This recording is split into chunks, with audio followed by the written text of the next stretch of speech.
사랑하는 우리 성도 여러분, 한 주간 이 추운 날씨에 평안하셨습니까?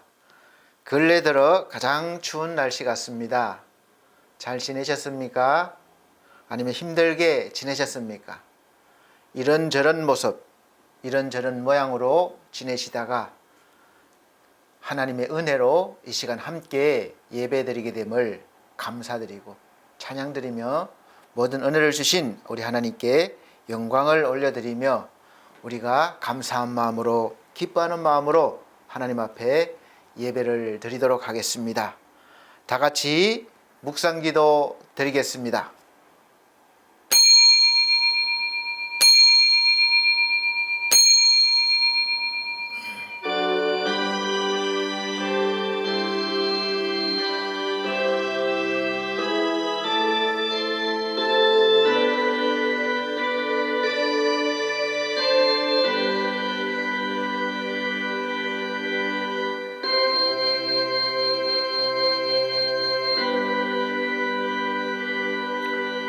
이 일을 생각할 때에 주의 사자가 현몽하여 이르되 다윗의 자손 요셉아 내 아내 마리아 데려오기를 무서워하지 말라. 그에게 잉태된 자는 성령으로 된 것이라. 아들을 낳으리니 이름을 예수라 하라. 이는 그가 자기 백성을 그들의 죄에서 구원할 자이심이라 하니라.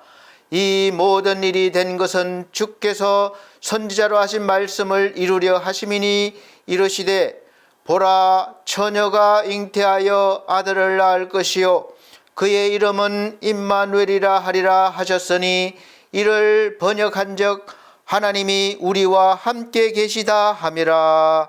아멘. 네, 다 같이 찬송가 14장 새 찬송가는 26장입니다. 다 같이 찬송 드리겠습니다.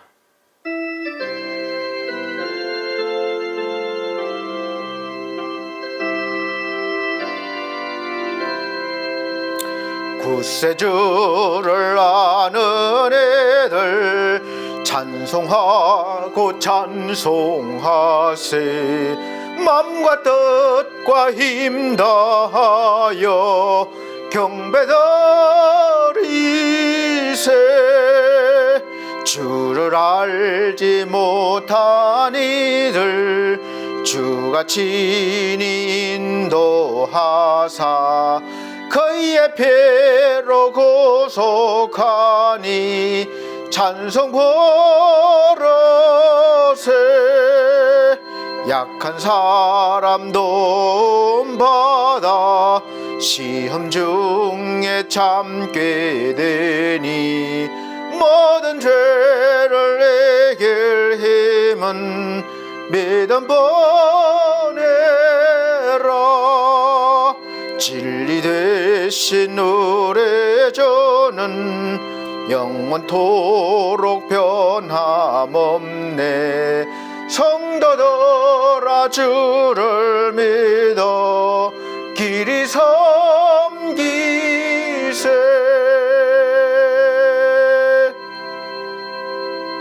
아멘. 네, 성시교독 교독문 56번 새 성경책은 120번입니다. 성시교독 교독문 56번 새 성경책은 20번 강림절 2번 새 성경책은 성탄절 2번으로 되어 있습니다. 제가 한 절, 우리 성도님들께서 한 절 천천히 큰 소리로 봉독해 나가도록 하겠습니다. 찬송하리로다.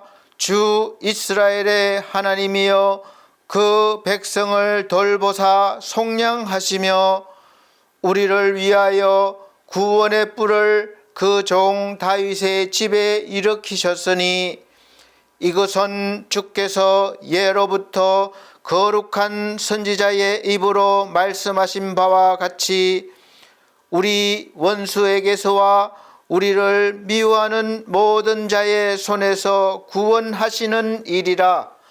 우리 조상을 긍휼히 여기시며 그 거룩한 언약을 기억하셨으니 곧 우리 조상 아브라함에게 하신 맹세라. 우리가 원수의 손에서 건지심을 받고 종신토록 주의 앞에서 성결과 의로 두려움이 없이 섬기게 하리라 하셨도다. 이는 우리 하나님의 긍휼로 인함이라. 이로써 돋는 해가 위로부터 우리에게 임하여 어둠과 죽음의 그늘에 앉은 자에게 비치고 우리 발을 평강의 길로 인도하시리로다. 그러므로 주께서 친히 징조를 너희에게 주실 것이라. 보라, 처녀가 잉태하여 아들을 낳을 것이요 그의 이름을 임마누엘이라 하리라. 아멘. 다 같이 사도신경으로 신앙고백 드리도록 하겠습니다. 나는 전능하신 아버지 하나님 천지의 창조주를 믿습니다. 나는 그의 유일하신 아들 우리 주 예수 그리스도를 믿습니다. 그는 성령으로 잉태되어 동정녀 마리아에게 나시고 본디오 빌라도에게 고난을 받아 십자가에 못 박혀 죽으시고 장사된 지 사흘 만에 죽은 자 가운데서 다시 살아나셨으며 하늘에 오르시어 전능하신 아버지 하나님 우편에 앉아 계시다가 거기로부터 살아있는 자와 죽은 자를 심판하러 오십니다. 나는 성령을 믿으며 거룩한 공교회와 성도의 교제와 죄를 용서받는 것과 몸의 부활과 영생을 믿습니다. 아멘. 찬송가 121장, 새 찬송가도 121장입니다. 다 같이 찬송 드린 후에 예배를 위해서 기도하는 시간 갖도록 하겠습니다.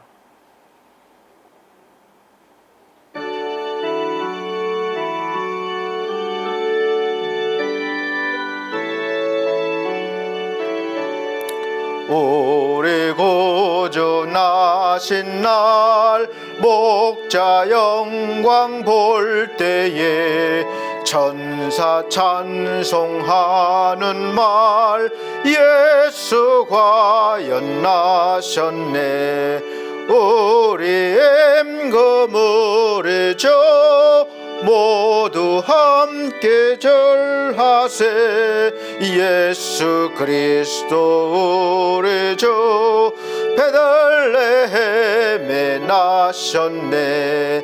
천사 노래 듣고서 베들레헴 가보니 나신 아기 누군가 예수 과연 나셨네.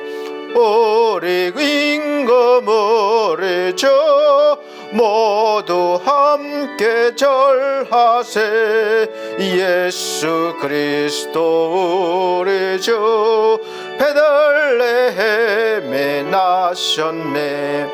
목자처럼 우리도 나아가서 엎디세.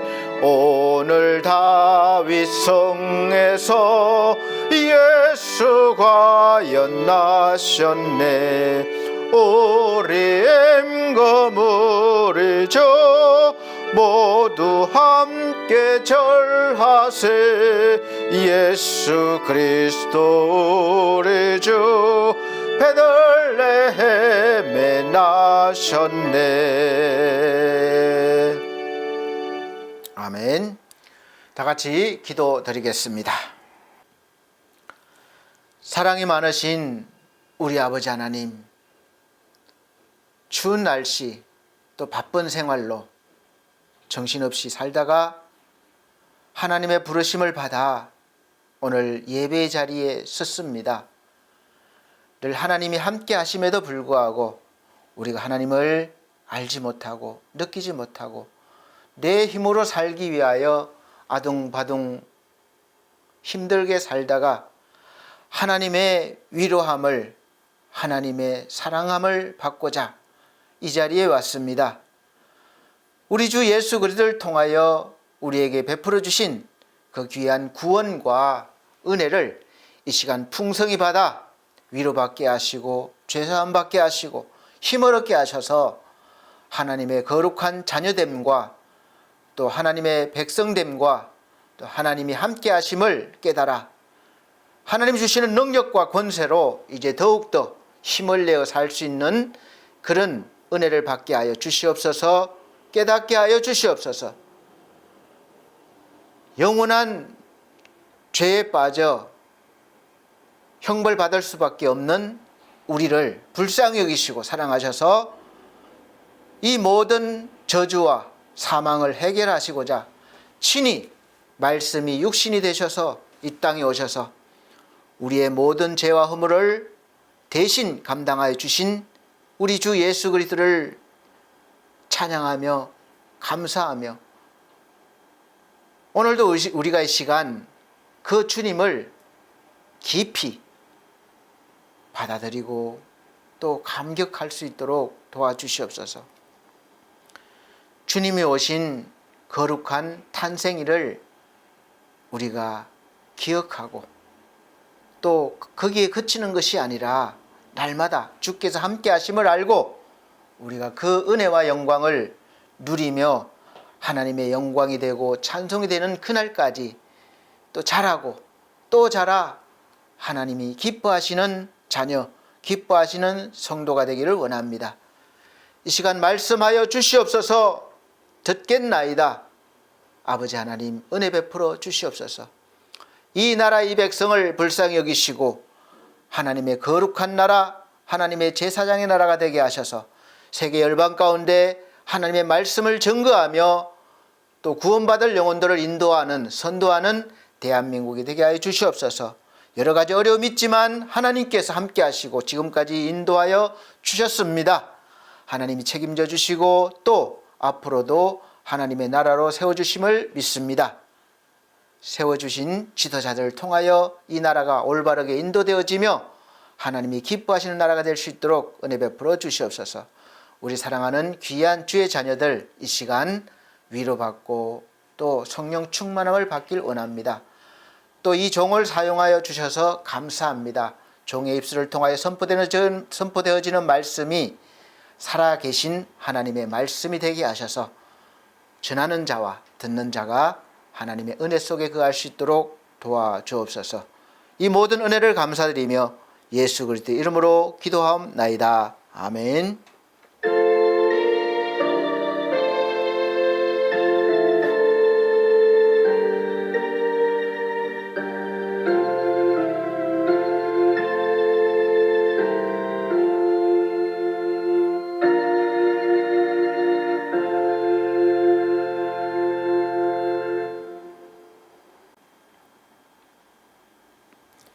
감사합니다.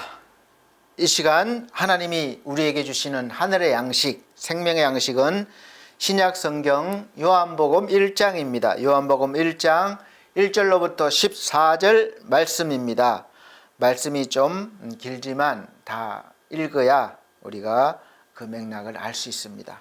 요한복음 1장 1절로부터 14절 말씀 제가 천천히 봉독해 드리도록 하겠습니다. 태초에 말씀이 계시니라. 이 말씀이 하나님과 함께 계셨으니 이 말씀은 곧 하나님이시니라. 그가 태초에 하나님과 함께 계셨고 만물이 그로 말미암아 지은 바 되었으니 지은 것이 하나도 그가 없이는 된 것이 없느니라. 그 안에 생명이 있었으니 이 생명은 사람들의 빛이라. 빛이 어둠에 비치되 어둠이 깨닫지 못하더라. 하나님께로서 보내심을 받은 사람이 났으니 이름은 요한이라. 저가 증거하러 왔으니 곧 빛에 대하여 증거하고 모든 사람으로 자기를 인하여 믿게 하려 함이라. 그는 이 빛이 아니요 이 빛에 대하여 증거하러 온 자라.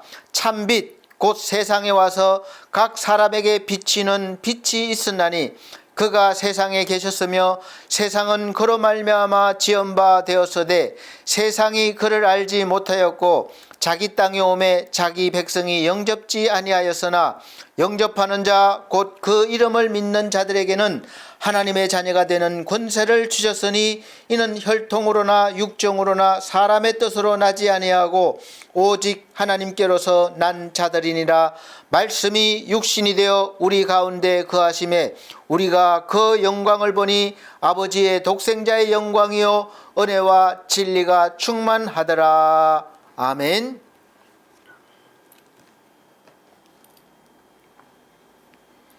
우리 사랑하는 성도 여러분, 추운 날씨에 이렇게 잘 지내시다가 함께 예배의 자리에 나오게 하신 그 귀한 마음, 믿음 감사드리고, 또 그런 마음을 주시고 믿음을 주신 우리 하나님께 영광을 올려드립니다. 오늘 선포되어지는 말씀 제목이 말씀이 육신이 되어라는 말씀으로 선포하도록 하겠습니다. 이제 내일이 성탄절이죠. 성탄절의 의미는 우리가 다 아시다시피 하나님께서, 창조주이신 하나님께서 육신을 입으시고 이 땅에 구원자, 예수, 그러니까 예수가 구원자라는 뜻이죠. 예수 그리스도, 우리의 구원자로 오신 그 날, 막 영광스럽게 하늘의 천사를 거느리고 오신 게 아니라 가장 연약한 모습, 아기의 모습으로, 인간의 모습으로 탄생하신 그런 날을 기념하는 날입니다.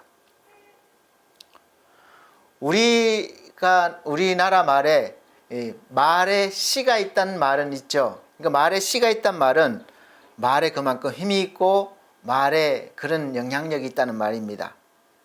그러나 말이 육신이 되었다, 사람이 되었다는 그런 말은 상상하기 어렵죠. 신만이 할 수 있는 일입니다. 그래서 그 아주 귀한 날, 그래서 너무나 역사적인 날이기 때문에 예수 탄생을 그 기점에서, 탄생하기 전은 주전, 탄생 후에는 주후, 이렇게 인간 역사가 나뉘어지고 있습니다. 예수님이 탄생을 기뻐하고 또 함께 그 은혜를 나누는 날이기도 하죠. 그런데 갈수록 그 의미가 사라지고 다른 것이 그 자리를 차지하고 있어서 좀 안타깝기도 합니다. 예수의 탄생을 기다리며 소망하고 또 기뻐하는 사람들이 있습니다. 그렇게 기다리는 구원자가 사실 탄생한 모습은 상상하던 구원자의 모습이 아니었습니다. 그래서 많은 사람들이 받아들이지 못하는 것이죠. 예수님이 예루살렘 성으로 입성을 하셨을 때도 호산나 외치며 왕을 맞이하는 것 같습니다. 구세주로 맞이하는 것 같아요. 그러나 자기들이 원하는 구세주가 아닌 것을 보고 실망하고 돌아서게 됩니다. 이러한 모습은 오늘날 우리에게도 나타납니다. 각자가 자기의 원하는 모습의 구세주를 만들고 숭배하면서 자기가 원하는 것이 이루어지지 않을 때는 돌아서게 됩니다. 하나님을 믿는다고 하지만 실상은 스스로 만들어낸 또 다른 우상, 자기는 하나님이라고는 하지만 또 다른 하나님을 믿고 있는 것이기도 합니다. 이 모습이 나의 모습, 우리의 모습이 될 수가 있습니다. 여러분은 예수님이 여러분에게 어떤 모습, 어떤 구원자로 오시기를 원하십니까? 하나님, 예수님, 나는 지금 돈을 주신, 나에게 꼭 필요한 돈을 주실 구세주를 원합니다. 하나님, 지금 나하고 함께 일할 사람을 보내주실 구세주를 원합니다. 하나님, 이 막힌 문제를 해결해 주실 구세주를 원합니다. 하나님, 의사가 고치지 못하는 내 병을 고쳐주실 구원자가 필요합니다. 그래서 각자가 원하는 모습의 구세주를 따라다닌 것이 바로 예수를 따르는 자들이었습니다. 예수님의 주위에는 항상 많은 사람들이 따라다녔어요. 그러나 그들이 원하는 구세주의 모습은 각각 달랐습니다. 그래서 자기의 원하는 것이 오지 않으면 돌아서게 되는 것입니다. 하나님은 내가 원하는 것을 들어주시는 분이 아니라 하나님이 원하시는 것을 우리가 하시기를 원하십니다. 그렇게 성장하게 하시기 위해서 때로는 기적도 보여주시고, 때로는 큰 은혜를 해결해 주시고, 때로는 병도 낫게 해주시고, 또 문제도 해결해 주시고, 또 필요한 것들을 주시기도 하십니다. 그런데 우리는 거기에 필요한 것만을 바라보고 거기에 멈추고 마는 거죠. 성장하지 못합니다. 세상의 모든 종교는 인간을 그 종교가 원하는 교리 안에 넣고 얽매이게 합니다. 여러분, 여러 이상한 종교도 많지만 빠진 분들 보세요. 다 그 교리에 얽매여서 빠져나오질 못하는 거예요. 그 교리 안에 가두어 놓습니다. 그래서 원하는 모양대로 이끌어 갑니다. 처음 사람 아담은 자유하고 영원한 존재였지만 하나님의 말씀에 불순종하면서 죄로 인해서 자유함을 잃어버리고 죽을 수밖에 없는 그런 무한한 존재에서 유한한 존재로 떨어지게 되었습니다. 그러나 하나님께서는 우리 인간 속에 그 처음 받았던 영원했던 것을 사모하게 하는 마음을 주셨어요. 그래서 우리가 영원을 사모하기 때문에 하나님을 알지 못하더라도 영원한 세계, 다음 세계를 사모하는 거예요. 있다고 믿는 거예요. 그래서 거기에 좋게 가기 위해서, 또 좋은 것을 받기 위해서 나름대로 교리를 만들고 도덕적으로 살고 그렇게 하는 겁니다. 죄를 지으면 안 된다는 것을 다 알거든요. 그래서 우리 마음속 깊은 곳에서는 영원을 사모하는 마음이 있습니다. 전도서 3장 11절 말씀에 보면 하나님이 모든 것을 지으시되 때를 따라 아름답게 하셨고 또 사람에게 영원을 사모하는 마음을 주셨느니라. 아멘. 그래서 인간은 영적인 존재입니다. 동물들이 영원을 사모하지 않습니다. 그냥 하루 먹고 살고 번식하는 것에 다예요. 그러나 인간은 다릅니다. 영원을 사모해요. 오늘 죽는 것을 끝이라고 생각하는 사람은 거의 없습니다. 그러나 죄로 인해서 영원할 수 있는 그 방법을 모릅니다. 잃어버렸어요. 그림자만 남아있어서 영원하신 하나님의 자리에 다른 무언가를 자꾸 채워야만 안심이 되고 위로가 되는 것입니다. 그래서 성경에도 보면 금송아지도 만들어내고 아세라 또 바알신 다 만들어내는 거예요.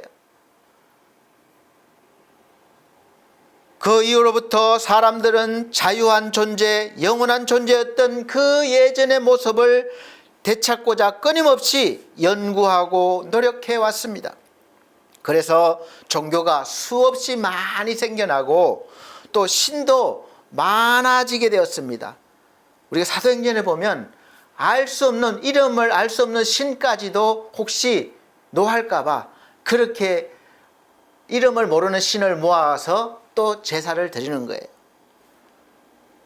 그래서 교리를 만들고 법과 규정을 자기들이 원하고 좋아하는 모양대로 틀을 만들고 그 모양대로 틀대로 더 많이 하고 가까이 온 사람을 성자, 성인, 선한 존재로 신격화하고 찬양하고 숭배했고 그들의 뒤를 따르면 자신들도 전국에는 그런 모습이 될 수 있다고 착각하며 따르고 살아왔습니다. 그러나 그러한 모습은 어느 시대나 있었지만 그 원하는 모양대로 되려고 하고 또 뭐뭐 하라 뭐뭐 하지 말라 하는 법과 규정이 생겼지만 그러나 평생 노력하고 도를 닦아봐야 원하는 모양이나 또 모습에 결국은 다다르지 못하고 지극히 일부분의 모습만 되어갈 뿐이어서 계속해서 더 노력해야 하고 더 선해져야 하며 더 원하는 기준을 높이고 다가가려고 하고 있을 뿐입니다. 여러분, 우리가 믿는 하나님도 그래요. 교회 생활도 그래요. 처음 초신자 때보다는 갈수록 점점 더 열심히 나오라고 그럽니다. 주일 예배만 나오면 안 됩니다. 수요 예배도 나와야 됩니다. 수요 예배 나면 또 금요 예배까지 나와야 됩니다. 그 틀 안으로 들어오게 하려고 그러면 그렇게 요구할 수밖에 없고 또 그렇게 살아야 되고, 그래서 점점 더 힘들어지는 거죠. 결국 인간이 만들어낸 교리, 규정, 법칙은 선의 그 모양, 하나님의 의의 모양만 만들어냈을 뿐 누구도 그 자리에 서지 못하면서, 하나님이 인정하는 그 모양으로 서지 못하면서 스스로 얽매이게 하고 자유를 박탈당하게 하였습니다. 그렇지만 세상에서는 이러한 것도 필요합니다. 그래야 질서가 잡히고 평화를 위해서 노력하고 있는 거예요. 그래서 그 어떤 종교나 자신의 말이 이론이 진리라고 주장하는 많은 훌륭한 사람들도 우리를 가장 기본적인 죄로부터, 사망으로부터 자유롭게 하지 못하고 해결하지 못했습니다. 누가 해결했습니까? 그러나 하나님의 말씀은 얽매임이 없습니다. 하나님의 말씀은 우리를 어떠한 틀 속에, 어떤 모양 속에 얽매이지 않게 하십니다. 자유하게 하십니다. 해방시키십니다. 무엇으로부터? 바로 죄와 사망으로부터, 모든 얽매임으로부터 자유하게 하십니다. 물론 기독교라는 종교의 교리가 있어서, 교리가 있어야 뭐 체계가 잡히고 하니까 교리가 있어야 됩니다. 바르게 할 수 있으니까. 교리가 있고, 그래서 처음에는 그 교리 안에 얽매여야 되고 원하는 모습대로 이끌려 가야 되지만, 그러나 더 깊이 말씀 안으로 들어가면 그 모든 얽매임, 그 틀에서 드디어 자유하게 하는 은혜를 맛볼 수가 있습니다. 말씀 안에 규칙, 규정, 율법이라는 틀이 있고 그 틀 안으로 들어와서 지켜야 하고 행해야 합니다. 그러나 자기의 노력으로나 힘으로 되지 않기 때문에 사람들은 늘 괴로워하며 힘들어했습니다. 열심히 했지만 되지 않는 거예요. 그래서 남이 보기에는 좀 잘난 것 같고 제대로 하는 것 같아서 존경도 받고 또 믿음이 좋다고 인정받지만 내 속 사람은 안 그런 거예요. 나는 그렇지 않은 거예요. 여전히 부족한 거예요. 그 이유는 하나님의 율법은 우리를 자유하게 하시는 예수 그리스도께로 인도하는 몽학 선생입니다. 길을 알려주는 몽학 선생이에요. 지도자예요. 몽학 선생이라는 말은 헬라 시대에, 그때 이스라엘 헬라 시대에 주인의 자녀가 6세에서 7세가 된 시기로부터 성인이 될 때까지 일상적인 시중을 들면서 의복을 챙겨주고 식사 챙겨주고 교양을 가르치고 그렇게 시중을 들고 학교까지 안전하게 인도하고 성인이 될 때까지 후견으로서의 책임을 맡았던 전문 노예를 말합니다. 사도 바울은 이 용어를 율법에 적용시켜서 율법은 복음 시대에 주님을 믿고 따를 수 있도록 인도하는 초보적인 교사 역할을 감당했다고 그렇게 가르쳤습니다. 갈라디아서 3장 24절로 25절 보면 이같이 율법이 우리를 그리스도에게로 인도하는 몽학 선생이 되어 우리로 하여금 믿음으로 말미암아 의롭다함을 얻게 하려 함이니라. 믿음이 온 후로는 우리가 몽학 선생 아래 있지 아니하도다. 아멘. 그러니까 우리가 율법이라는 그 틀에 맞추려고 최선을 다하고 열심을 다해도 결국은 되지 않아서 늘 괴로워하고 힘들어했는데, 이제 이 율법을 통해서 예수 그리스도께로 인도함을 받으면 드디어 이 틀 안에서 자유롭게 된다는 말이죠. 그러니까 내 힘으로 안 되는 하나님의 의를 이제 예수를 통해서 믿음으로 의롭게 됨을 잊는다, 이 말씀입니다. 하나님의 율법은 우리가 죄를 지었을 때 추상같이 벌을 주고 괴롭게 하고 심판을 하는 역할을 합니다. 그래야 바른 길로 가니까. 율법을 통해서 우리 인간은 자기가 죄인임을 알고 자기의 힘으로는 도저히 구원받을 수 없는 존재임을 뼈저리게 깨달을 때 이제 구원의 손길을 기다립니다. 그때 구세주인 예수 그리스도께서 찾아오셔서 나에게 손을 내밀어 주십니다. 우리를 구원해 주시고 그 어떤 것도 무엇에서도 자유한 사람으로 만들어 주시는 것이죠. 그래서 사망이나 권세나 그 무엇도 우리를 사랑하시는 그 하나님의 사랑, 예수 그리스도의 사랑에서 끊을 수 없는 것입니다. 영적으로는 죄와 사망으로부터, 육적으로는 열등감으로부터, 가난으로부터, 질병으로부터, 우리를 얽매이고 있는 모든 것들로부터 해방을 시켜 주십니다. 이것을 신약 시대에서는 예수 그리스도의 복음이라고 선언했습니다. 예수의 말씀을 듣고 믿으면 죄로부터, 사망으로부터 자유하게 된다는 기쁜 소식이죠. 굿 뉴스입니다. 이보다 기쁜 소식이 어디에 있겠습니까? 이 소식을 들은 사람은 가장 기뻐하고 기뻐해야 할 것입니다. 그럼 자유케 해주시고 해방시켜 주셨다고 했는데 왜 지금 나는 그것을 못 느끼고 있는 것입니까? 이론적으로는 알겠는데 내 진짜 이 속마음에서는 받아들여지지 않습니다. 믿기지가 않습니다. 그 이유는 우리가 하나님의 말씀 안으로 완전히 들어오지 못했기 때문에 그렇습니다. 그럼 말씀 밖에 있는 것은 무엇이고 말씀 안에 있는 것이 무엇입니까? 무엇이 다른 겁니까? 저도 신학교 3학년 때까지는 이론적으로는, 신학적으로는 하나님을 잘 배우고 알았습니다. 하나님은 오직 한 분이시고 스스로 계신 분이시고 창조주이시고 섭리하시는 분이시고 구원자이시고 또 이런 이론적으로 배워서 알았습니다. 그래서 내가 또 그렇게 이론적으로 알았기 때문에 믿었습니다. 그래서 진리가 너희를 자유케 하리라는 말씀은 알았지만 마음으로 이해가 되지 않고 받아들여지지 않았습니다.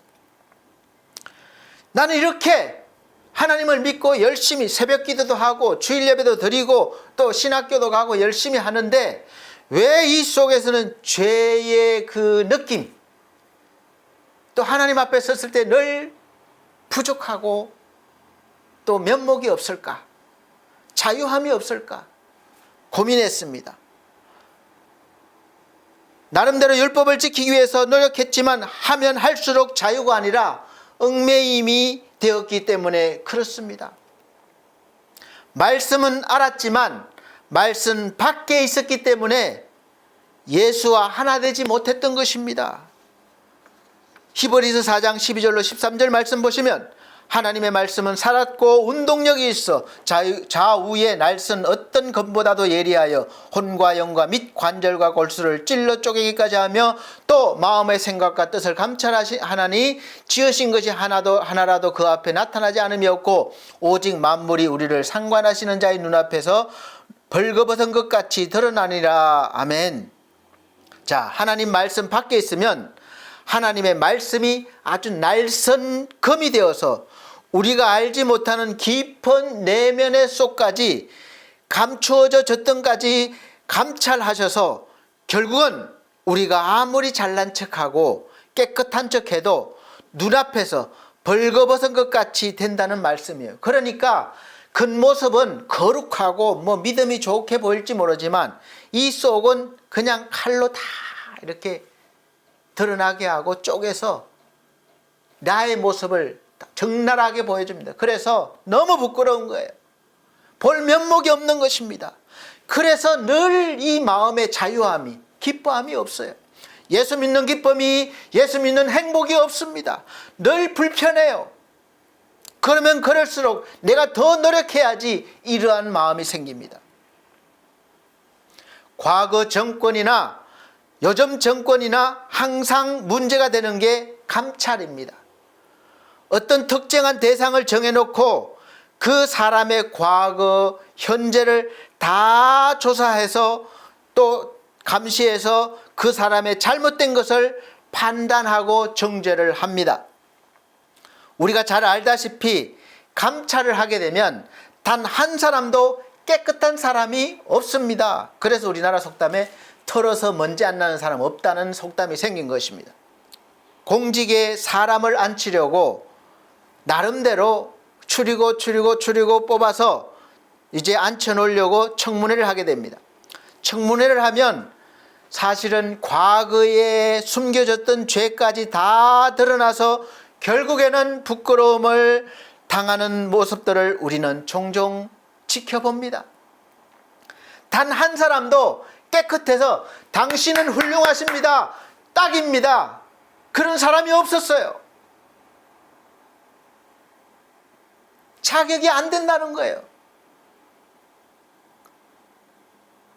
그러면 어떻게 해야 됩니까? 하나님께서는 그것을 너무나 잘 아셨기 때문에 로마서 3장 9절에서 20절 말씀에 이렇게 말씀하셨습니다. 그러면 어떠하뇨? 우리는 더 나으뇨? 더 낫나 이 말이죠. 결코 아니라 유대인이나 헬라인이나 다 죄 아래에 있다고 우리가 이미 선언하였느니라. 기록한 바 의인은 없나니 하나도 없으며 깨닫는 자도 없고 하나님을 찾는 자도 없고 다 치우쳐 한 가지로 무익하게 되고 선을 행하는 자는 없나니 하나도 없도다 라고 선언하셨습니다. 하나님의 율법은 추상 같아서 율법이 원하는 대로 완벽하게 행하지 않으면 정확한 잣대가 되어서 우리를 판단하고 정죄하십니다. 그러면 당연히 우리는 죄인이 되어서 죄에서 벗어날 자가 아무도 없는 거예요. 그래서 의인은 한 사람도 없다는 것입니다. 그래서 죄인이 되어서 이제 하나님께 저주를 받거나 죽을 수밖에 없고 이 죄의 힘에서 테두리 안에서 벗어날 수가 없게 되는 것입니다. 그러나 하나님의 말씀이 우리 안에 들어오고 우리가 하나님의 말씀 안으로 들어가면 하나님과 하나가 되면 우리의 하나님의 말씀이 여전히 털이 있고 규정이 있고 지켜야 하고 행해야 하지만 밖에 있을 때처럼 우리에게 금이 되어서 휘두르지 않고 예수 그리스도의 은혜로 덮고 또 덮어서 그 은혜 안에 거하게 하시며 늘 거룩하게 해 주십니다. 도말한다는 말씀이 있어요. 도말은 어떤 더러운 것 위에 깨끗한 색을 칠한다는 것입니다. 그래서 그 더러운 것이 보이지 않게 한다는 거예요. 더러운 것이 그 안에 있지만 깨끗하게 칠해서 보이지 않게 한다는 거예요. 예수 그리스도의 은혜가 우리를 다 덮어서 하나님이 보실 때는 나는 여전히 더럽지만 하나님이 보실 때는 깨끗한 것을 보시기 때문에 그래서 거룩하다, 깨끗하다, 내 자녀다, 천국이 너희 것이다 이렇게 인정해 주시고 주시는 것입니다. 할렐루야.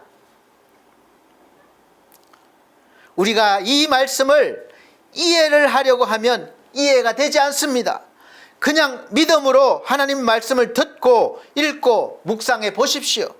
어느 순간부터 하나님의 말씀이 내가 아니라 하나님의 말씀이 내 속에서 들었던 말씀, 읽었던 말씀, 묵상했던 말씀이 내 속에서 살아 역사하시기 시작할 때가 있습니다.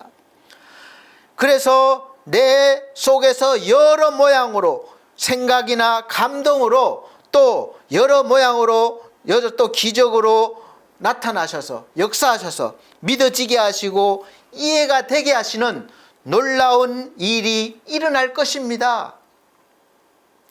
그러므로 그때부터 예수 그리스도 안에서 우리는 그 어떤 틀도 규칙에도 얽매이지 않는 새로운 존재로 변하게 됩니다. 그러면 아무 양심에 거리낌 없이 내가 예수 믿으니까 내 마음대로 해도 됩니까? 그렇게 잘못 이해하면 이단이 되는 것입니다. 내 안에 거주하시고 내주하시는 하나님의 영, 예수 그리스도의 영, 성령이라고 하죠. 그러니까 성령께서 역사하심으로 우리는 그분의 뜻을 따라 그분을 따라 사는 영적인 존재로 살아가는 것입니다. 그래서 믿음이 점점 깊어질수록 우리가 영적으로 다시 태어나 아기에서부터 자라날수록 하나님의 뜻을 더 많이 따라가게 되고 알게 되고 그렇게 되는 것입니다. 처음부터 되는 것이 아니에요. 아직 우리가 연약하여 완벽한 모습은 아니지만 그래도 하나님이 원하시는 모습대로 성장하면서 살아가게 됩니다. 그리고 하나님께서는 결국은 나는 지금 내 생각에 그렇게 못하고 있는 것 같지만 결국은 하나님의 뜻대로 하나님께서 우리를 만들어 가실 것입니다. 왜냐? 예수 그리스도를 아낌없이 주시기까지 우리를 구원해 주셨는데 우리가 예수 믿고 다시 타락해서 지옥 가게 내버려 두시겠습니까? 잠시 잠깐 내가 실수하고 또 연약해서 넘어질지라도 반드시 일으켜 주셔서 옳은 길, 의의 길을 가시게 하실 것입니다. 우리를 절대 잊어버리지 않고 잃어버리지 않으시는 하나님이십니다. 하나님의 말씀이 우리에게 비춰졌을 때 우리는 말씀의 기준에 의해서 죄인이 되고 저주를 받고 사망하여 결국 영원한 지옥 형벌을 면할 수 없는 불쌍한 존재가 우리입니다. 성경은 그것을 말해주고 있어요. 그리고 그 누구도 인간의 어떤 노력이나 선한 행위로도 그 어떤 무엇으로도 이 형벌을 피할 수가 없습니다. 사망 권세를 피할 수가 없어요. 왜냐하면 율법이 원하는 완전한 규칙 안에 법칙 안에 들어갈 수 있는 사람은 한 사람도 없기 때문에 그렇습니다. 제가 전주에 말씀드렸던 것 같아요. 마가복음 10장에 보면 부자 청년이 예수께 나와서 내가 영생을 어떻게 얻겠습니까? 이렇게 묻는 장면이 나옵니다.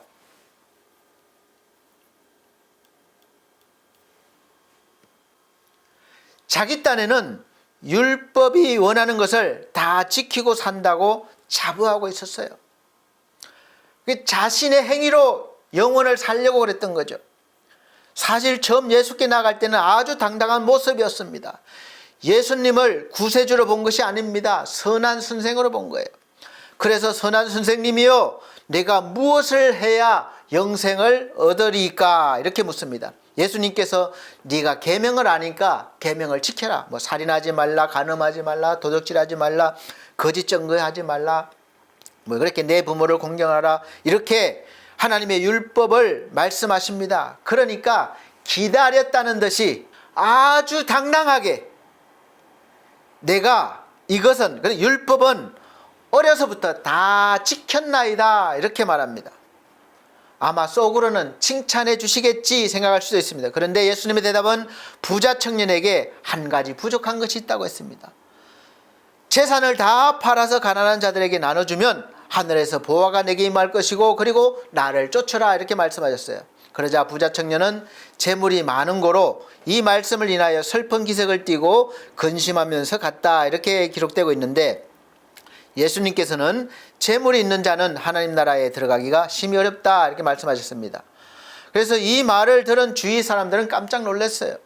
왜냐하면 그때까지 그들이 생각하고 믿은 것은 복을 받은 것은 내가 선한 행동을 한 것에 대한 하나님의 축복으로 보상으로 여겼기 때문에 그렇습니다. 그러니까 부자가 된 것은 당연히 하나님께 인정받는 것이고 복을 주셨기 때문이라고 믿었고 하나님 나라에 당연히 들어갈 수 있다고 믿었습니다.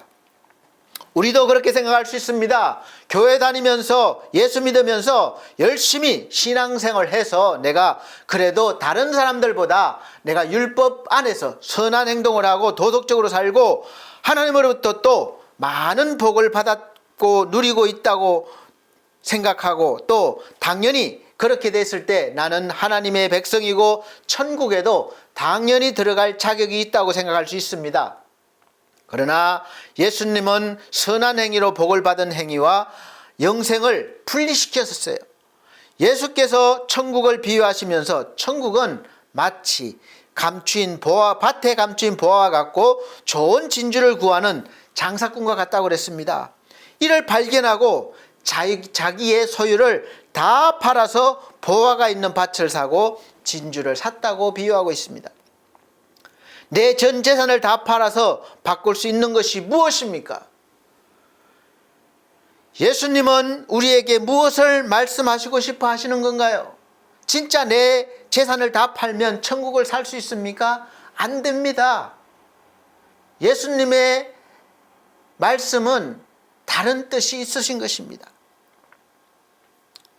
예수님을 만나면 내 모든 소유를 다 팔아서라도 사라는 말은 우리가 생각하고 있는 그것, 즉 이것이 나를 구원해 줄 것이라는 그런 행위라든지 어떤 노력이라든지 이런 것들을 다 버리고 오직 하늘의 보아인 예수님을 그 자리에 모시라는 거예요. 예수님만 의지하라는 거예요. 천국은, 영원한 세상은 하나님만이, 예수만이 줄 수 있다는 겁니다. 내가 무엇을 해서 인정을 받을 것이라는 나의 의, 내 돈, 내 행위를 다 버리고 오직 예수 그리스도만 의지하고 그분 것만 가지라는 거예요. 왜냐하면 우리 인간의 것은 그 어떤 것으로 하나님의 심판에서 벗어날 수 없기 때문에 그렇습니다. 복받은 것은 그냥 복받은 거예요. 그것 가지고 천국 가지 못합니다. 인정받지 못해요. 로마서 3장 19절 우리가 알거니와 무릇 율법이 말하는 바는 율법 아래 있는 자들에게 말하는 것이니 이는 모든 입을 막고 온 세상으로 하나님의 심판 아래 있게 하려 함이니라. 우리의 모든 것을 다 입을 막아요. 안 된다는 거예요. 20절 그러므로 율법의 행위로 그의 앞에 어렵다 하심을 얻을 육체가 없나니 율법으로는 죄를 깨달음이니라. 이 하나님의 말씀이 율법으로 우리에게 주어질 때는 하나님의 심판 아래 있게 하면서 어떤 인간의 선한 행위로도 하나님 앞에 어렵다고 인정받을 수가 없고 다만 죄를 깨닫게 된다는 것입니다. 그래서 우리 인간 스스로는 죄와 저주와 사망으로부터 벗어날 수 없기 때문에 하나님이 우리를 불쌍히 여기시고 사랑하셔서 구원받을 방법을 딱 하나 주셨는데 바로 예수 그리스도이십니다. 그 예수 그리스도가 구원자로 오신 날이 바로 기념하는 날이 내일 성탄절입니다. 예수님이 하늘 보좌를 버리시고 이 땅에 사람의 모습으로 피조물로 오신 것은 우리를 하나님의 심판으로부터 구원해 주시기 위함이셨습니다. 이 땅으로 오신 모습이 바로 요한복음 1장 오늘 본문 14절 말씀입니다. 말씀이 육신이 되어 우리 가운데 거하심에 우리가 그 영광을 보니 아버지의 독생자의 영광이요 은혜와 진리가 충만하더라. 아멘. 우리가 하나님의 영광을 보고 예수 그리스도의 은혜와 진리로 충만할 수 있는 길, 그 길은 바로 말씀이 육신이 되신, 사람이 되신 예수 그리스도께서 우리 가운데 거하셔야 된다는 것입니다. 우리 가운데 어떻게 거합니까? 우리가 말씀을 들을 때 성령이 임하시고 예수의 영, 성령께서 우리에게 거하시는 것을 말씀이 거하신다는 것입니다. 반드시 그래서 말씀을 들어야 하며 믿어야 합니다. 예수 그리스도께서 우리와 같은 인간이 되셔서 율법이 요구하는 모든 저주와 사망을 대신에 몸소 다 겪으시면서 대가를 치셨고 또 죽으신 뒤에 부활하셨고 승천하셔서 하나님의 보좌 우편에 앉아 계신 것은 우리도 예수님의 그 길을 따르게 하셔서 같은 복을 누리게 하려 하심이셨습니다. 그래서 이제 내 모든 것을 다 팔아서 보화를 산다는 말은 이렇게 해석할 수 있을 것입니다. 갈라디아서 2장 19절로 20절 내가 율법으로 말미암아 율법을 향하여 죽었나니 죽었다고 여기는 거예요. 이는 하나님을 향하여 살려 함이니라. 내가 죄 때문에 반드시 죽어야 돼요. 그래야 다시 날 수 있습니다.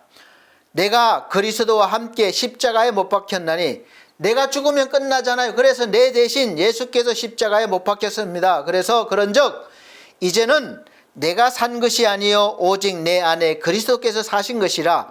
이제 내가 육체 가운데 사는 것은 나를 사랑하사 나를 위하여 자기 몸을 버리신 하나님의 아들을 믿는 믿음 안에서 사는 것이라. 아멘. 내 전 재산을 다 팔아서 예수와 바꾼 사람들은 이제 더 이상, 그래서 예수를 산 사람들은 율법의 저주와 심판 앞에 있지 않다는 선언입니다.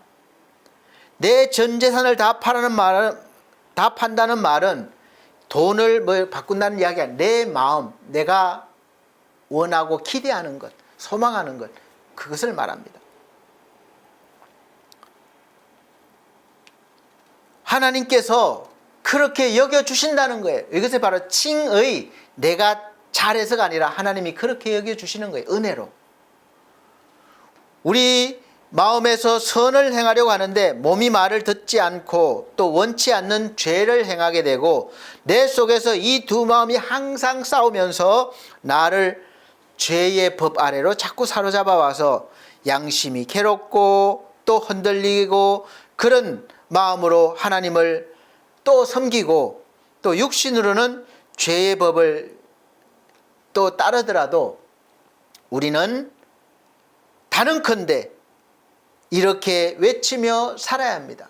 여러분, 양심에 찔리는데요, 그렇게 못 사는데요, 그렇게 다 그런 마음이지만 이제는 당당하게 예수 믿는 사람은 이렇게 주장할 수 있어야 됩니다.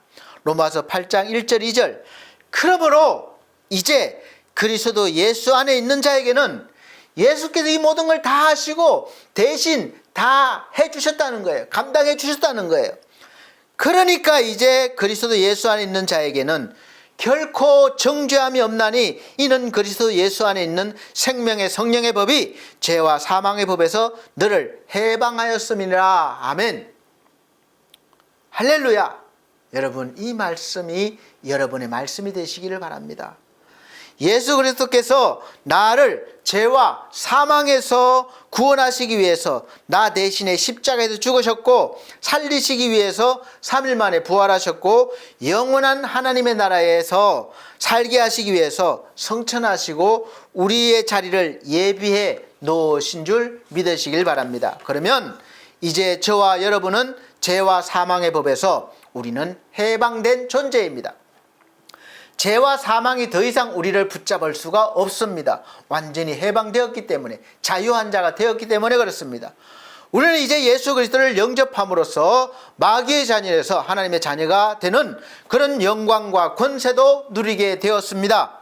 요한복음 1장 12절 영접하는 자 곧 그 이름을 믿는 자들에게는 하나님의 자녀가 되는 권세를 주셨으니 아멘. 이 말씀을 믿고 확신하시길 바랍니다. 하나님의 자녀가 되는 권세는 그 어떤 것도 아닌 나의 노력으로 아닌 오직 하나님의 은혜와 선하신 뜻대로 되어진 것이기 때문에 그 누구도 자랑할 수 없고 그 누구도 막을 수가 없습니다. 어떠한 법도 규칙도 규정도 막을 수가 없는 것입니다. 왜냐? 하나님께서 그렇게 정하셨기 때문에 그렇습니다. 그래서 우리는 당당한 거예요. 나는 한 것이 없고 부끄럽지만 염치 없지만 당당하게 하나님의 자녀로 주장하셔야 됩니다. 하나님의 자녀가 되는 권세는 그 어떤 것도 필요가 없습니다. 오직 믿음으로 되는 거예요. 우리는 여전히 세상 사람들의 판단을 받고 살고 있고 또 자기들이 그 세상에서 정한 법으로 우리를 판단하고 비판하지만 하나님께서는 이제 하나님의 율법으로는 우리를 판단하지 않으시겠다는 거예요. 율법으로부터 우리를 자유하게 해주셨다는 것입니다.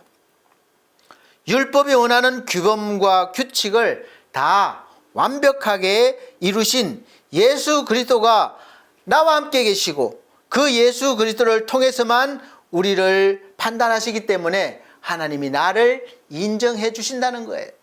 여러분도 마찬가지입니다. 그래서 세상의 법이 우리를 판단하지만 하나님 앞에서는 아니라는 겁니다. 그러나 율법이 없어지는 것은 아닙니다. 여전히 하나님의 말씀은 살아계셔요. 그래서 좌우의 날선 검보다 예리하게 판단을 할 준비를 하고 있고 하나님의 말씀을 벗어나서 말씀 밖에 있으면 언제라도 그 칼날을 겨누어서 죽이겠다고 위협하시는 겁니다. 그래서 그 칼날의 위협으로부터 벗어나서 안전하게 거할 수 있는 곳은 오직 예수 그리스도 안에 있는 것이기 때문에 이제 예수 믿는 사람은 내가 율법 밖으로 벗어가, 말씀 밖으로 벗어가서 살게 되면 그 말씀이 다시 나에게 칼이 되어 돌아옵니다. 그러니까 깨닫고 빨리 예수 그리스도의 그 은혜 안으로 들어가는 거예요. 잘못을 뉘우치고 회개가, 이건 다른 회개예요. 그러니까 잘못을 뉘우치고 다시 예수님 안으로 들어와서, 말씀 안으로 들어와서 이제 사랑으로, 은혜로 또 살아가게 되는 것입니다. 철이 드는 거죠. 성장하는 거죠. 이것이 반복되면서 점점 성장하는 겁니다. 한 번 들어왔다고 다시 안 나가는 것이 아니라 또 살짝 나가게 되는 거예요. 그러나 또 하나님은 들어오게 하시고 또 들어오게 하시고 성장하게 하셔서 결국은 영원히 그 말씀 안에 하나님의 나라에 거하게 하실 것입니다. 그래서 반드시 율법이 있어야 우리가 다른 길, 헛된 길로 가지 않게 됩니다. 그래서 사도 바울은 무엇을 하든지 예수 안에서, 그리스도 안에서, 주 안에서라고 반복해서 말하고 있습니다. 말씀이 육신이 되신 예수 그리스도께서 우리 안으로 들어오셔서 우리와 함께 하실 때, 그때부터 죄와 사망으로부터 자유로운 존재가 되어서 무엇에든지 얽매이지 않고 당당하게 하나님의 자녀로서 또 세상에서 빛과 소금의 역할을 감당할 수 있게 되는 것입니다. 예수께서 하늘로 승천하신 후에 약속하신 성령을 보내주셨고, 성령께서는 우리 안에 임하시고 함께 거하시면서 영원히 함께 하십니다. 이걸 임마누엘, 하나님이 우리와 함께 하시는 거예요. 영원히 함께 하시는 거예요.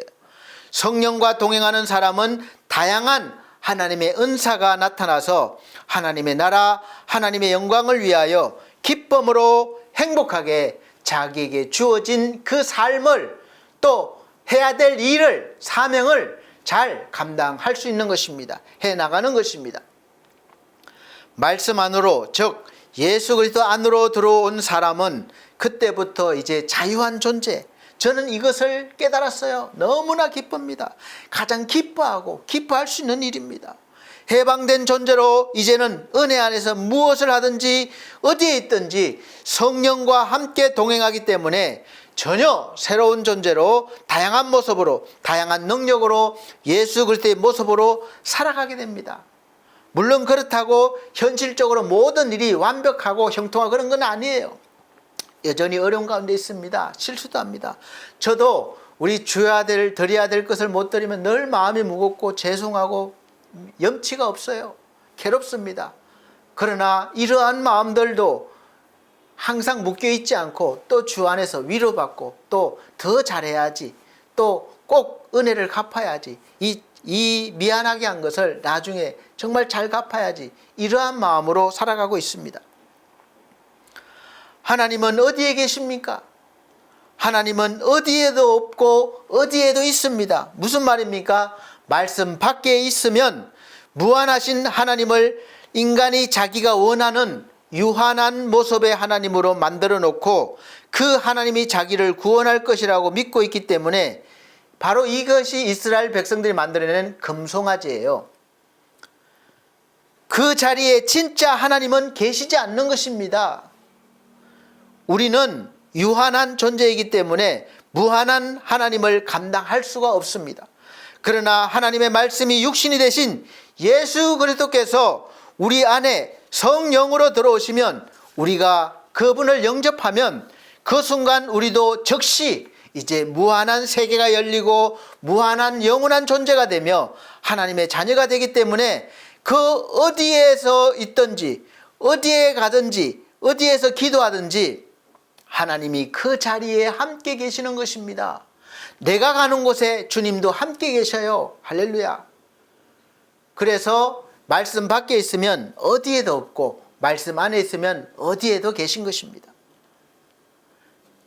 열왕기왕 18장 20절로부터 보면 하나님의 선지자 한 사람 엘리야와 바알 신을 섬기는 선지자들 450명, 아세라 신을 섬기는 400명이 대결하는 장면이 나옵니다. 목숨을 건 대결이었어요. 어떤 신이 진짜 신인가 대결한 장면입니다. 바알 선지자들이 신을 부르기 위해서 아침부터 저녁까지 주문을 외우고 안 되니까 더 큰 소리를 부르고 그 규례에 따라 자기의 몸에 상처를 내서 피가 흐르게까지 하면서 그렇게 자기가 원하는 하나님을 불러내고 있습니다. 그래도 거기에 하나님은 계시지 않았습니다. 응답이 없습니다. 그 많은 850명의 그래도 잘한다는 제사장들이 그렇게 열심히 하나님을 부르짖는데도 그들이 원하는 하나님은 오시지 않았습니다. 사람들이 자기들의 온갖 규례를 만들어 놓고 최고라고 하면서 그 규례를 따라 살더라도 하나님은 임재하시지 않는다는 것입니다. 그러나 한 사람, 하나님의 제사장인 엘리야가 하나님께 기도합니다. 아브라함과 이삭과 이스라엘의 하나님 여호와 주께서 이스라엘 중에서 하나님이 되심과 내가 주의 종이 됨과 내가 주의 말씀대로 이 모든 일을 행하는 것을 오늘날 알게 하옵소서. 여호와가 우리 하나님인 줄 알게 하옵소서 기도하니까 하늘에서 하나님의 불이 내려와서 번제물이 있는 것을 다 핥고 지나가고 태워버렸습니다. 하나님이 계심을 나타내셨습니다. 그래서 그 850명을 다 죽였습니다. 무엇이 다릅니까? 그들과 엘리야가 무엇이 달라요? 아브라함과 함께 하셨던 하나님, 이삭과 함께 하셨던 하나님, 이스라엘과 동행하셨던 그 하나님께서 엘리야와 함께 하셨기 때문에 하나님의 임재가 나타났던 것입니다. 엘리야의 어떤 행위가 아니에요. 함께 계셨던 하나님이시기 때문에 나타나신 것입니다. 믿음으로 불러내면 됩니다. 부르시면 돼요. 자기가 만들어낸 하나님이 아니라 신실하신 하나님이 함께하는 사람, 하나님이 그 속에 거하시는 사람에게는 어디에 있든 무엇을 하든 하나님이 함께 하시면서 역사하심을 믿으시길 바랍니다. 이 사람이 누구입니까? 바로 오늘날 저와 여러분인 것입니다. 할렐루야. 아브라함의 하나님, 이삭의 하나님, 야곱의 하나님, 이스라엘 하나님께서 말씀이 육신이 되어 오셔서 예수로 오셔서 오늘 우리 가운데 거하시길 원하실 때에 여러분 거부하지 마세요. 예수 믿으세요 할 때 싫어요. 당신이나 믿어요. 이러지 마세요. 거절하지 마세요. 주 예수여 오시옵소서. 나에게 오시옵소서. 그렇게 받아들이시기 바랍니다. 영접하시기 바랍니다. 그러면 바로 그 순간부터 하나님의 자녀가 되는 권세와 은혜와 진리가 충만한 하나님의 백성이 되실 것입니다. 다 이렇게 되시길 예수 그리스도 이름으로 축복합니다. 말씀이 육신이 되셔서 우리 가운데 오신 날을 기념하는 날이 내일 성탄절입니다. 성탄절의 의미를 잘 아시고 그런 마음으로 예배를 준비하시고 드리실 수 있으시기를 바랍니다. 기도드리겠습니다. 하나님 감사합니다. 오늘도 우리에게 함께 하시고 또 영원히 함께 하시기 위해서 말씀으로 육신이 되어 오셔서 또 성령으로 우리에게 거하시며 영원히 함께 하신다고 약속하셨습니다. 이제 우리와 함께 하시는 성령께서 날마다 깨닫게 하시고 인도하셔서 하나님이 가장 기뻐하는 사람, 하나님의 뜻을 이루어가는 사람, 하나님께 영광이 되고 찬송이 되는 사람으로 세워주시기를 원합니다. 그렇게 이 세상에서 살아가 하나님의 기쁨이 되고 찬송이 되게 하여 주옵소서. 예수 그리스도 이름으로 기도드리옵나이다. 아멘. 감사합니다. 이 시간은 정성껏 준비하신 헌금 드리는 시간입니다. 헌금 찬송 122장, 새 찬송가도 122장입니다. 다 같이 찬송 드리시면서 준비하신 헌금 드리도록 하겠습니다.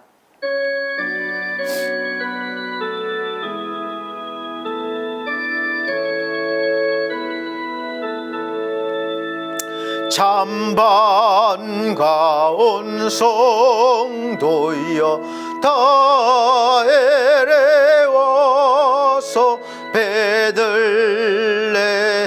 성 안에 가봅시다.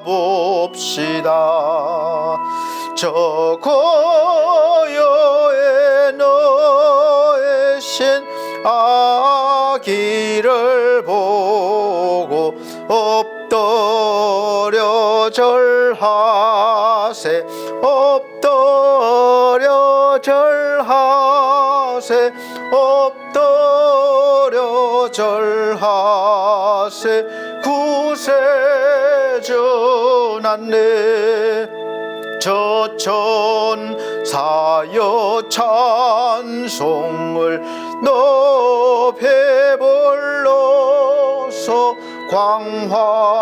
광활한 천지에 울리어라. 주 하나님 앞에 늘 영광을 돌려 엎드려 절하세 엎드려 절하세 엎드려 절하세 구세주 났네 여호와의 주께서 탄생할 때에 참신과 참사람이 되시려고 저 동정녀 몸에서 나시었으니 엎드려 절하세 엎드려 절하세 엎드려 절하세 구세주 났네 여호와의 말씀이 육신을 입어 날 구원할 구주가 되셨도다. 늘 감사한 찬송을 주 앞에 드려 엎드려 절하세 엎드려 절하세 엎드려 절하세 구세주 났네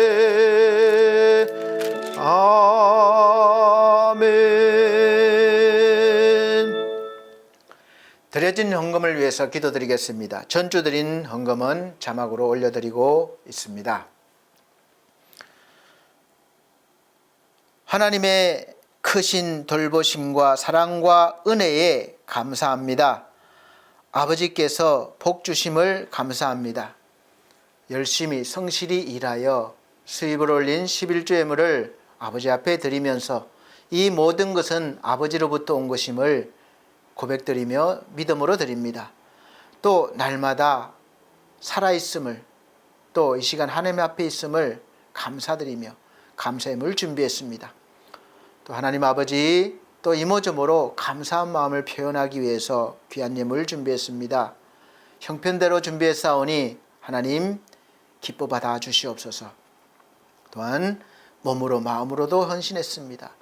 귀한 영혼들의 마음들을 귀한 성도들의 마음들을 받아주시고 하나님의 말씀의 복을 더하여 주시고 충만케 하여 주시옵소서. 날마다 주와 함께 동행하는 믿음의 삶을 살게 하여 주옵소서. 예수 그리스도의 이름으로 축복하고 기도하옵나이다. 아멘. 네, 감사합니다. 교회 앞에 교회 소식 전해드리도록 하겠습니다. 첫 번째 23년도 교회 표어는 하나님의 소원을 이루는 사람입니다. 빌립보서 2장 5절로 11절 말씀입니다. 두 번째 매주 주일 오전 11시 예배를 영상으로 드리고 있습니다. 그러나 현장 예배 지금 드리고 있지만 있습니다. 그래서 오실 분들은 함께 오셔서 예배 드릴 수 있습니다. 세 번째, 성도들의 가정과 직장과 사업을 위해서 기도해 주시기를 바랍니다. 요즘 어려운 때입니다. 그래서 가정도 직장도 사업도 하나님의 위로가 인도하심이 필요합니다. 그래서 기도하시기 바랍니다. 기도해 주시기 바랍니다. 또 몸과 마음이 또 믿음이 연약한 우리 성도들 건강 회복과 믿음 회복을 위해서 기도해 주시기를 바랍니다. 또 반성 미디어 홈페이지 우리 교회를 위해서 기도해 주시고 홈페이지를 잘 이렇게 만들어 놨는데 우리 성곤 대표가 만들어 주셨는데 이제 그 내용을 채워야 됩니다. 함께 내용을 채워나갈 동력자 사역자를 하나님께서 보내주시기를 원하고 또 구합니다. 뭐 급여를 많이 사례비를 줄 수 있는 건 아닙니다. 그래서 마음과 뜻이 같은 분들 앞으로는 그렇게 될 수 있겠죠. 그래서 기도해 주시기 바랍니다. 또 더불어 엘피스 재가복지센터를 위해서 기도해 주시기 바랍니다. 우리 어르신들이 자꾸 몸이 아프셔서 병원에도 들어가시고 또 넘어지시기도 하시고 하시는데 요맘때 좀 또 그렇습니다. 그래서 건강을 위해서 기도해 주시고 또 아프신 분들은 속히 회복되게 해달라고 기도해 주시길 바랍니다. 이 시간 또 입원하신 분들 또 몸이 좋지 않은 분들 속히 회복되시기를 예수 그리스도로 축복합니다.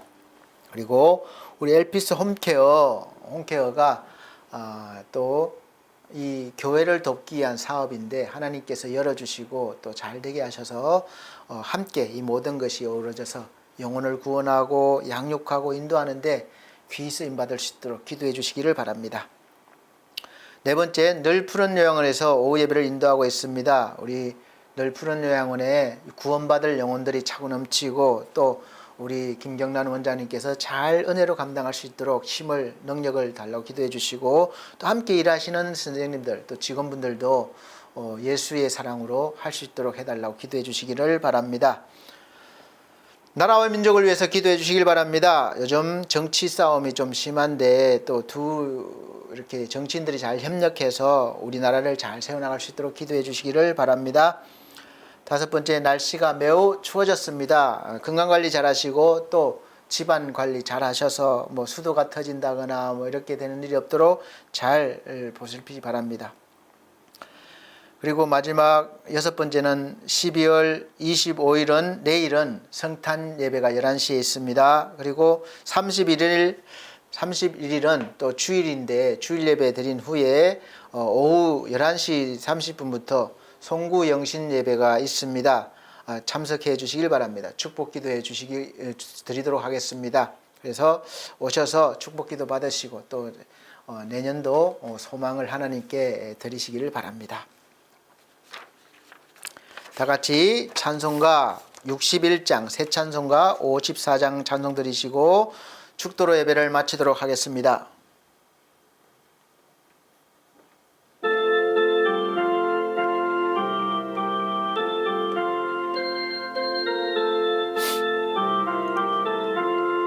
주여 복을 구하오니 편히 가게 하시고 사람마다 전해로 이기도록 하시고 광야 같은 세상에서 항상 인도하소서.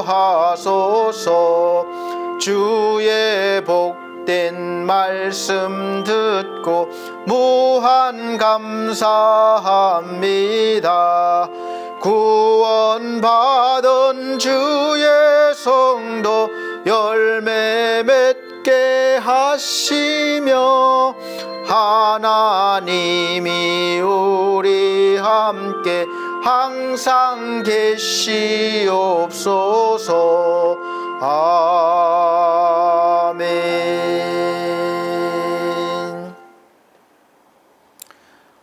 아버지 하나님의 놀라우신 은혜로 우리가 죄에서 구원받았음을 이 시간 고백드립니다. 그 일을 위해서 오신 우리 주 예수 그리스도께서 모든 것을 다 이루어 주셨기 때문에 그렇습니다.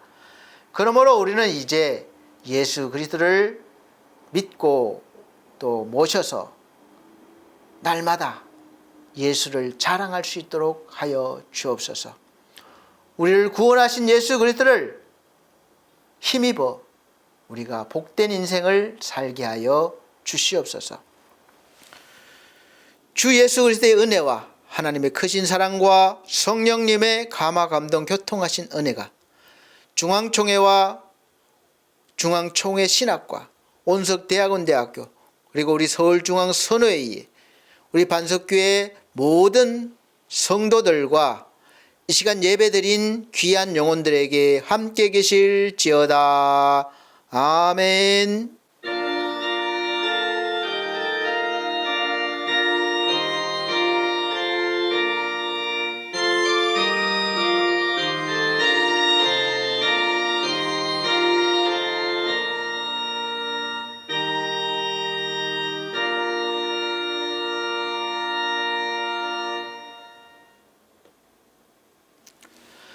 감사합니다. 모든 영광 하나님께 올려드립니다.